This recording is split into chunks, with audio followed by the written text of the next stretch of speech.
이거 보이세요? 희망 공모가 밴드가 10만 5천 원에서 13만 5천 원입니다. 주당 평가액을 16만 원으로 꼽았어요.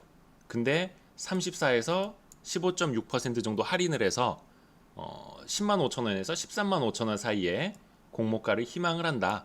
이 안에서 수요 예측을 통해서 한번 결정을 해보겠다라는 겁니다. 자, 16만 원과 요거 기억을 해두시면 되겠고, 자, 그러면 요 금액을 어떻게 산출을 했는지 봐야 되잖아요. 그거는 요 산식으로 나옵니다. 여러분이 이제 PER도 배웠고, 지난주, 지지난주에 우리 EV EBITDA 이야기 했잖아요.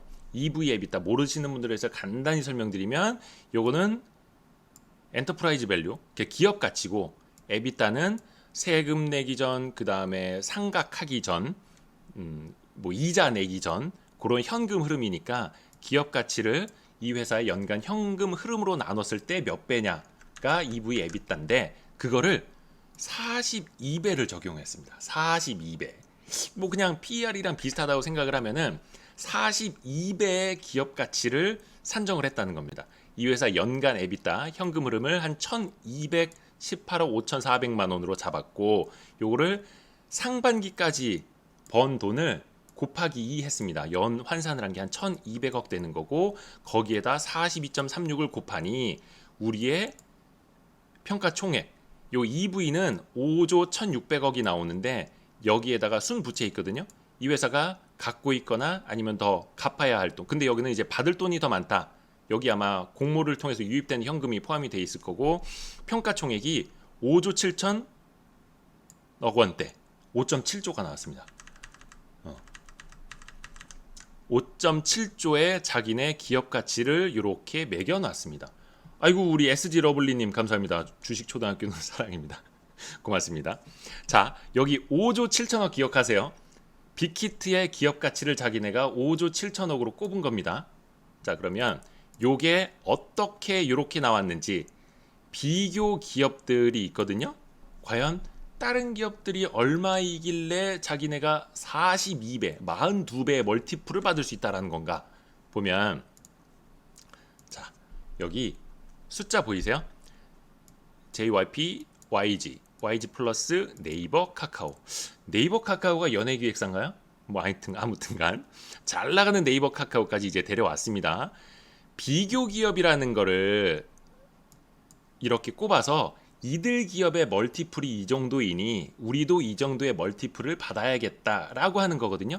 근데 이제 빅히트 엔터는 EV 에비타 방식을 썼잖아요. 뭐 PER, PBR 방식이 아니라, 지난번에 제가 공모주 투자하는 방법, 그 다음에 그 증권 신고서 보는 방법 교육 영상 올렸을 때, SK 그 바이오팜 같은 경우에는 EV 파이프라인, 그러니까 파이프라인 대비 기업 가치로 멀티플을 매겨서 공모가를 산정을 했다라는 걸 보여드렸는데, 빅히트 같은 경우에는 EV EBITDA를 산정을 했고, 앞에서 말씀드린 것처럼 평균 42.36배를 정했습니다. 근데 JYP가 23배, YG가 약 43배, YG 플러스가 63배. 이거 기억하세요. YG 플러스, 여러분 YG 플러스라는 회사가 있는지 없는지도 모르시는 분들 많을 텐데, YG 플러스 63배, 네이버 카카오 각각 33배, 49배. 여기에서 빅히트에게 가장 큰 도움을 준 회사는 어디다? YG 플러스. 왜?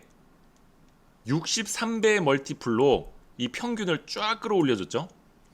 YG 플러스 없었으면 아마 평균이 내려갔겠죠. 근데 여러분이 여기 HY 윌로우님, SM, 뭐 큐브 안 넣었죠? 자, 우리가 흔히 아는 연예기획사 3대 연예기획사 뭡니까? JYP, YG, 그 다음이 SM 엔터테인먼트인데, SM 엔터테인먼트를 왜 뺐을까요? 그게 오늘의 하이라이트입니다. 그거 재밌습니다, 여러분. 그래서 요거 제가 왜 SM을 뺐지? 이거 증권신고서 보다가 궁금해갖고 보니까, 자, SM 데려옵니다. SM YG 플러스 자리로 데려옵니다. 따란 따란 따란. 자, YG 플러스를 가려봐. 자, 63배짜리를 가려봐. 63배짜리 가려볼게요. 착 올려놨어. 자, SM이 여기 올라오면 어떻게 됩니까? SM EV EBITDA 얼마 나오죠? 5.9. SM EV 에비타 얼마 나옵니까? 5.9. 와. 다시 한번 볼게요. YG 플러스 63배짜리를 빼고 SM 5.9배짜리를 넣었어 봐요. 그러면 EV 에비타 평균이 42가 아니라 36대로 뚝 떨어집니다. 멀티플이. 자, 그렇게 되면은 SM은 멀티플이 이렇게 낮게 돼 있기 때문에 빅히트 입장에서는, 그리고 이 빅히트를 상장시켜주는 상장 주관사, 대표적으로 이제 NH투자증권인데, 이 상장 주관사 입장에서는 SM을 빼고 YG 플러스를 넣어야만 이 평균값이 올라가는 거예요. 그러니까 빅히트 입장에서는 어떻겠어요? 아, 우리 SM 뺐으면 좋겠는데, YG 플러스를 넣었으면 좋겠는데. 그러니까 당연히 더 높은 가치를 YG 플러스 덕분에 빅히트 엔터테인먼트가 받을 수 있었다라는 거죠. 제가 한번 요거 따로 계산을 해봤거든요. 계산을 한 거 다시 한번 보여드릴게요. SM을 포함했을 때 36배로 아까 42배짜리 EV 에비타가 떨어진다라고 말씀을 드렸죠. 근데 만약에 YG 플러스 그 63배짜리를 빼고 5.9배짜리 SM을 넣으면 EV 에비타가 30까지 떨어집니다. 30.9. 그러니까 YG 플러스 안 넣고, 아니 YG 플러스를 넣고 SM을 안 넣은 게 빅히트에게는 어떻게 보면 천운인 거죠. 천운. 그러니까 42.36배의 EV 에비타 멀티플을 빅히트가 받을 수 있었다. 자, 그러면 SM을 뺀 이유가 있어야 될 거 아니에요. 그냥 우리는 멀티플 많이 받아야 되니까 SM을 뺀 겁니다. 그냥 우리는 SM 마음에 안 들어서 뺐어요. 이러면 또 불공평하잖아요. 근데 기가 막히게 이유를 찾았더라고요. 이유를 찾은 건지 아닌 건지는 모르겠는데, 야, 이거 기가 막힙니다. 이러니까 그 상장 주관사들이 돈을 많이 버는 겁니다. 똑똑한 애들. 자, 보세요. 최종 비교 회사를 선정을 할 때 한국거래소로부터 투자 위험 종목, 관리 종목, 불성실 공시법인 등으로 지정된 사실이 없는 것만 최종적으로 선정을 했다. 그러니까 여기 SM을 뺀 이유가 불성실 공시법인으로 지정이 됐기 때문이다. 엄청난 이유 아닙니까? 와. 이게 제가 찾아보니까 지난 5월이더라고요. 5월 달에 불성실 공시법인으로 SM이 지정이 됐는데, 만약에 SM이 불성실 공시법인으로 지정이 안 됐었으면 SM을 비교 기업으로 넣을 수밖에 없었겠죠. 그러면 빅히트의 멀티플이 낮아졌을 거고, 그러면 빅히트의 시가총액도 낮아졌을 거고, 공모 금액도 낮아졌을 건데, 최고의 명분. 우와. 근데 왜 SM은 불성실 공시법인으로 지정이 됐을까 찾아보니까 그거더라고요. 일본에 있는 자회사 분할을 결정을 했는데, 요게 2월에 발생을 했는데 이 양반들이 SM이 4월에 공시를 했어. 이게 아무리 일본에 있는 회사라고 해도, 아무리 일본 자회사라고 해도 이거를 2달 뒤에 공시를 했어. 그래서 이제 부가 벌점을 받는 대신에 뭐 이렇게 제재금 400만 원 내는 걸로 하고 끝났는데, SM이 불성실 공시법인으로 지정이 되면서 그 나비 효과는 엄청난 빅히트의 밸류에이션 급상승으로 이어졌습니다. 대단하죠? 자, 마지막 정리를 해서 보면 EV 에비타 42배를 받게 됐고, 기업 가치 5조 7천억을 받은 그 빅히트 엔터테인먼트. 그러나 SM을 포함했을 경우에는 36배밖에 받을 수 없었고, 평가 총액은 5조밖에 받을 수 없었다. 거기에다가 YG 플러스를 제외하고 SM을 포함했을 경우 EV 에비타는 42배가 아니라 30배로 뚝 떨어지고, 그리고 기업 가치는 5조 7천억이 아니라 4조 3천억대로 뚝 떨어질 수도 있었다 라는 게 오늘의 결론.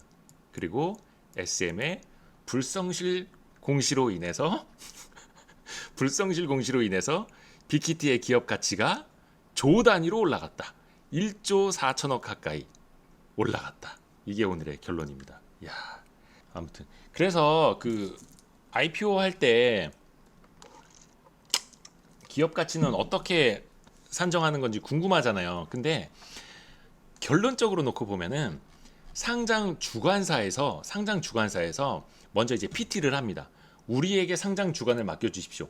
어유 지금 1,000명 넘게 보고 계시는구나. 감사합니다, 감사합니다. 우리에게 상장 주관사를 맡겨주십시오. 우리와 계약해 주십시오. 그러면 우리가 얼마 이상의 가치를 받아들이겠습니다. 그러면 당연히 그 발행사 입장에서 상장하는 회사 입장에서는 어떻게 했어요? 아니 나를 3조 원 가치로 쳐주는 주관사랑 5조 원까지 받아주겠다는 회사랑 어디랑 계약하겠어요? 당연히 5조 원 받아주겠다는 회사랑 계약할 거 아니에요. 그러면 이 상장 주관사는 그 기업 가치를 정해놓고 역산을 하는 거예요. PER을 가져와야 될지, PBR로 해야 될지, EV EBITDA로 해야 될지, EV 파이프라인으로 해야 될지를 계산을 해보는 거죠. 그래서 가장 유리한 걸 꼽는 거고 거기에 비교 기업을 어떻게 선정을 하는 게 제일 좋을지를 답안을 찾아내는 거예요. 그러니까 NH투자증권이 우리나라에서는 뭐 한국투자증권이랑 IPO를 제일 잘하는 걸로 정평이 나 있거든요. 이런 이유들을 잘 찾아내고 이렇게 해서 기업 가치를 최대한으로 잘 만들어내기 때문에 가장 IPO 주관을 많이 하는 거고 발행사들이 이런 증권사들을 찾아가는 겁니다. 냉정하죠. 우리 더킨스님 감사합니다. 더킨스님 감사합니다. 고맙습니다. 그래서 옛날에도 이야기했지만 바이오 기업들 같은 경우에도 다 적자 상장이잖아요. 적자 상장을 할 때 그럼 어떤 밸류에이션을 보고 얼마만큼의 시가총액을 정해놓고 사람들한테 돈을 땡겨올 거냐. 그러니까 항상 3년 뒤에는 실적이 날 거다. 4년 뒤에는 실적이 날 거다.